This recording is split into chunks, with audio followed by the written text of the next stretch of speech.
Hey guys, hello and welcome to our very first actual episode of Julie Jenda's Monday Market Talk, powered by KW Covina, guys. Today's co-host is one of my very good co-workers, DeHaven Lineker. Everybody say hi. Let her introduce herself. Give me a little backstory. Tell me where you're from. Tell me a little bit about your journey in real estate. Okay, my name is DeHaven Lineker. I've been a licensed real estate agent going on 6 years now. I've been in the industry for 18 years. I come from title and escrow, so I did title for 10 and a half and escrow 2, and I've been a realtor since. So I really love what I do. It's a very rewarding experience to help my clients to achieve their dreams, so it is something amazing. Okay, I like that. Got a wonderful background in behind the scenes transactions and knowing contracts and everything of that sort. She helped me with my first transaction. She's a savage, just so you guys know. So today's focus of Monday Market Talk is the city of Pomona. So DeHaven, tell me a little bit about Pomona, like local attractions, what's out there. Okay, I actually live right next to Pomona. I think Pomona is a great little city. Parts of Pomona is San Bernardino County, and other parts is LA County. I could say they have some really great neighborhoods, like Lincoln Park is actually one of the oldest neighborhoods in Pomona. It's a very historical area there, beautiful. It has the Fairplex where the fair is, different types of attractions they have there, the Pomona Mining Company where you can rent a space out for different types of events you may have. Coco Palms, a beautiful restaurant where you can have events there as well. It looks over the city, so beautiful views. There's all kinds of things to do. A lot of different stuff in different areas. Okay, I've been to Pomona and had a couple of great times out there, guys. Just saying.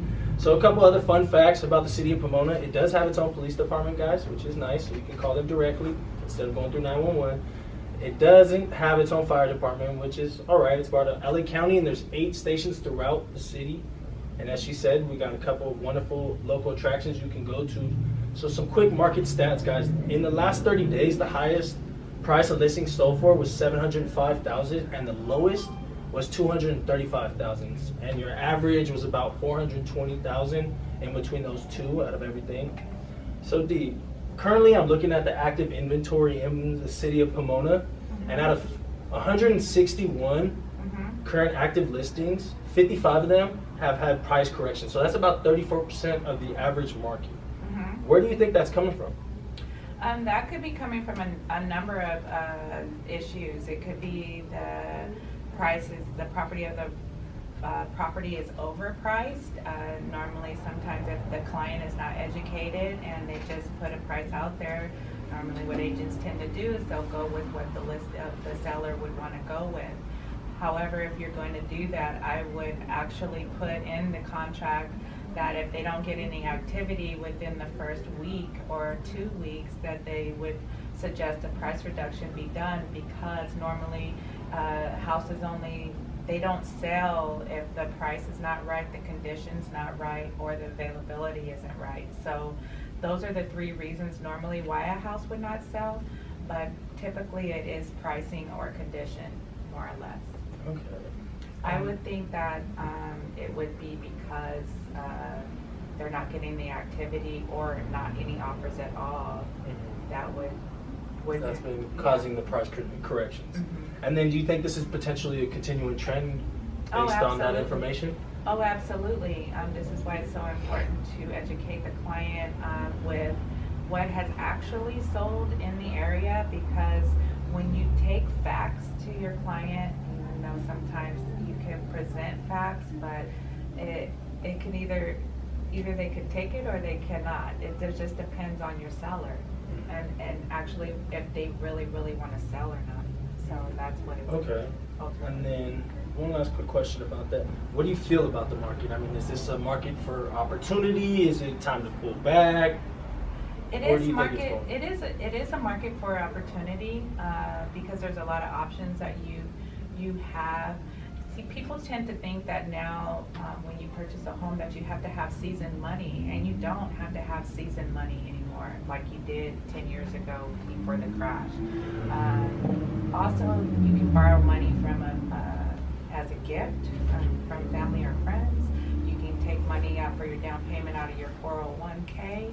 I mean, there's a lot of things that you can do in order to get the down payment for your first home. I think that right now it would be in the best interest of a buyer to buy now, because they're predicting that the interest rates will be at 5.5% before the end of the year. And that's going to price out a lot of people out of the market big time. So definitely, as she said, a big opportunity, a big chance for opportunity to make things happen, is because some of the people who are not as serious about buying a home, they get scared away as things change, but the serious buyers will have less competition to make things happen.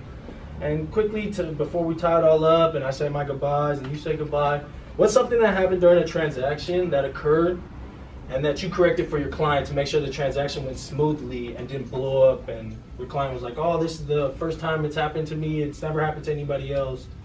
What is something that you did or you went above and beyond to help make everything go smoothly so your client could either sell their home and buy another one or purchase the home of their dreams? There's been quite a few scenarios that have happened within my transactions that have either helped or not helped so much, but one of the things that I was really in awe about is sold a house for a veteran. He wanted to purchase in Ontario. Just so happens that the property that he purchased belonged to a police officer, and so they actually got along very well during the transaction. However, during the times of inspection, my buyer, who is an electrician himself, discovered that there was some shoddy electrical work done that was just recently done. So, and then also there was roofing issues. My buyer had went above asking price for the home to actually land the home because there were a lot of offers It was a bidding war. It was a bidding war. Okay. Happens. It does. And so during the negotiation period, the due diligence period, my buyer. Well, rolled up your sleeves and got to work for him? Right. My buyer wanted a credit for the issues that were. The issues, okay. The yeah, shoddy which was work. The electrical and the roofing, okay. And the roofing. So how did you get that? What did you do in negotiations to make it happen for your client?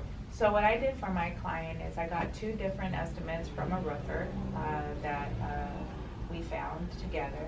Okay. That came out and did the estimates for the roof. That was roughly around $3,000. And then we went back to the people that actually did the electrical work because they were supposed to pull permits, and that didn't happen.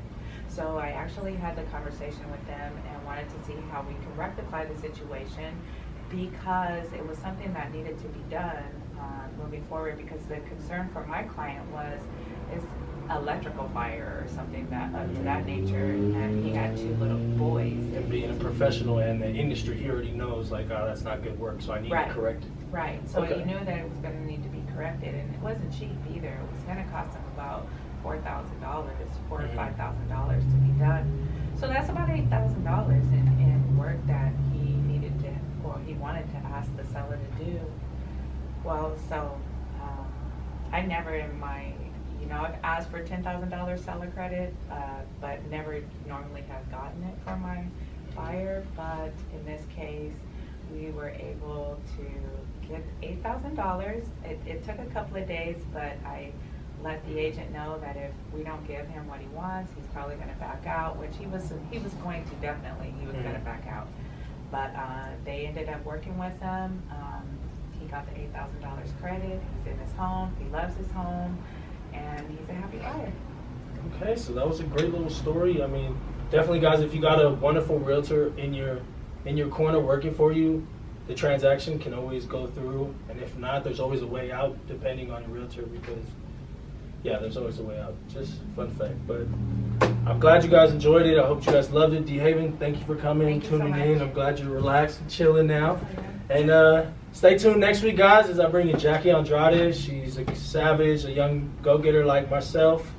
And yeah, stay tuned. We'll see you next week. Bye. Later. Bye. Thanks. Turn it off. Turn it off. Turn it off.